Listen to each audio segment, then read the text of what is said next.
Hi, welcome, Richard Huntley here, and today's a very important video because we're going to be looking at the top 10 reasons why you've gained weight and how we can avoid this. This is very important today. I'm sure there'll be a few things in there you can relate to, and so I'm going to also show you how to avoid it and how we can undo it and really make an impact and a change in your life. So let's fire away. Here's the main reasons why.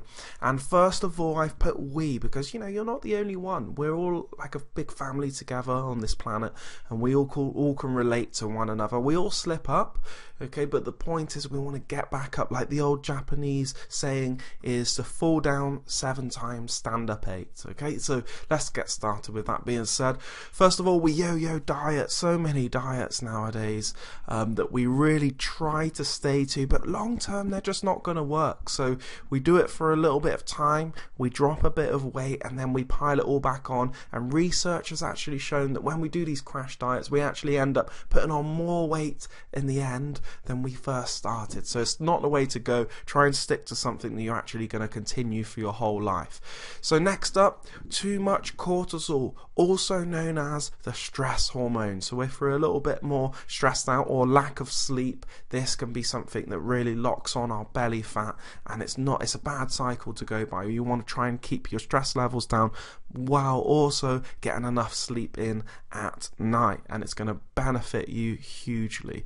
Next up, our activity level doesn't match our food level. What this means is if we're eating lots of food throughout the day and we're not moving around, you're going to start to gain the weight. That's the problem. It's a big mismatch. If we have a desk job, okay, and you're at work all day, sat down for most of the day, and then you don't exercise, that's going to be a bit of a problem. Or you just do a small exercise and then maybe just for 5 minutes, 10 minutes, but it's not really impactful exercises that's really going to put your body in fat burning mode. This is going to be a problem, you see. So the tips to really undo this would be to try and walk more if you can walk to work, stand up more, do a few stretch exercises, a few little squats, lunchtime workouts. There's all sorts of different ideas that you can do, but you really want to make sure that you eat to your activity level for the day.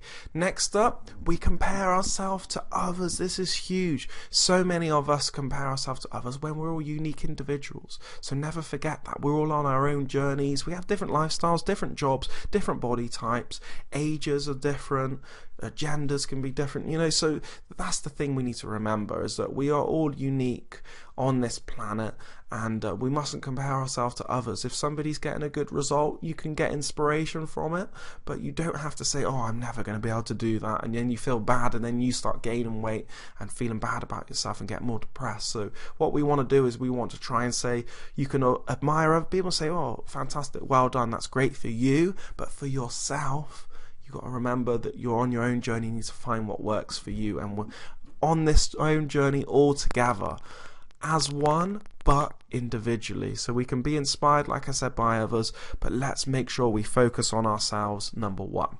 Next up, we don't have a goal. The amount of people that say they want to lose weight, and I say, oh, what's your goal? How much weight do you want to lose, or what outfit do you want to fit into? What dress size do you really want to be?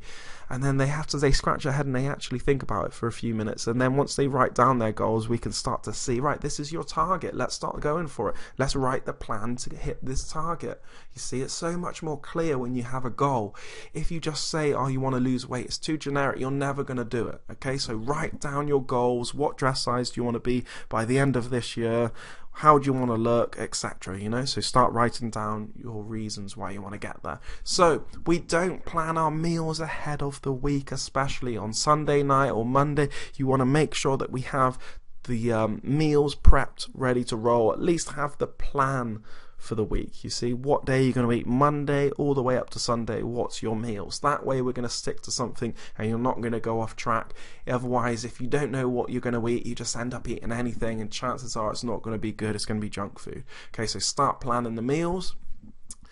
Our workouts do not challenge us. The amount of times when I see workouts that they're not even challenging the people, or they're at the gym and they're watching TV on the treadmill, you know, really, let's focus. Take your time that you've got, your time slot, whether it's 10, 20, 30 minutes in the day, it's up to you, Okay, and then you want to really maximize that time, really focus on it and get a great workout, and shut off the world and just focus on yourself and really feel your body moving, feel the movements, and then understand the mechanics of your body. Okay, if you're feeling a bit tight and stiff in one area, learn to stretch it out. Let's look after it. You see, our bodies are like machines that we need to look after, and it's not like a car though.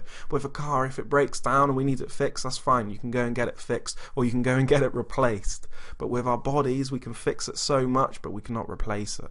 So let's make sure we look after our bodies, but also have workouts that's going to challenge us too, because when we get challenged, new results start coming our way. Okay, so next up, we've got drinking too much sugar. And you think, well, I don't drink sugar. Well, you do. It's all contained in lots of these juices out there that's a store-bought, lots of the fizzy sugary drinks. You know, the ones, I don't have to name the brands, but the ones that we drink daily, and they're no good for us. Okay, they spike insulin levels, really lock in that fat, and it's a bad cycle to go down. So you really want to start replacing that with water if you can, or at least start minimizing the sugary drinks slowly, and then come off of it eventually. You see, so a bit more of a slow process.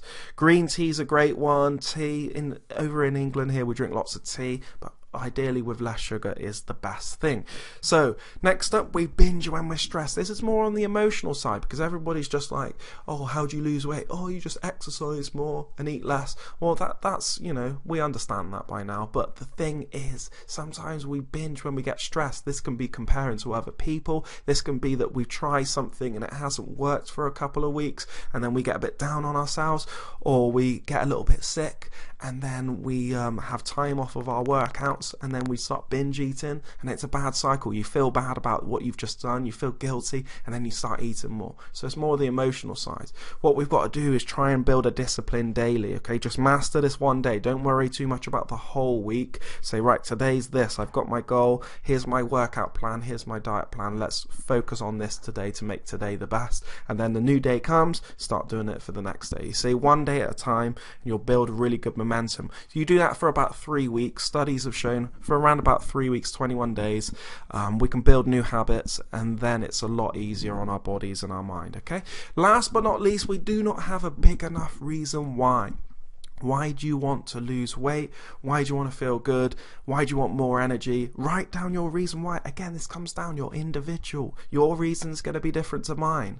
Okay, my reason's going to be different to my parents. You see what I mean? We're all in different stages of our lives. So what you want to do is start writing your reason why you want to lose weight, get in shape, feel good, and then that is one of your driving force along with your goals. Hope you've enjoyed this, guys. Very important video, nice and simple. I wanted to make it in this presentation format so we could really dive deep into the individual 10 parts of the reasons why you're gaining weight, and how we can really avoid it. Hope this has helped you out. Please hit that like button, share this with your family and friends. If you want to grab a copy of my 7-day fat loss formula, it'll be in the link below, and also I've got a paid plan you can get. It's a full deluxe one, a really good one, lots of workouts in there, and diet plan too. I've already mapped it all out for you. I hope you found this useful. Take action on it. Look out for my latest videos coming your way, and have an amazing day. Take care.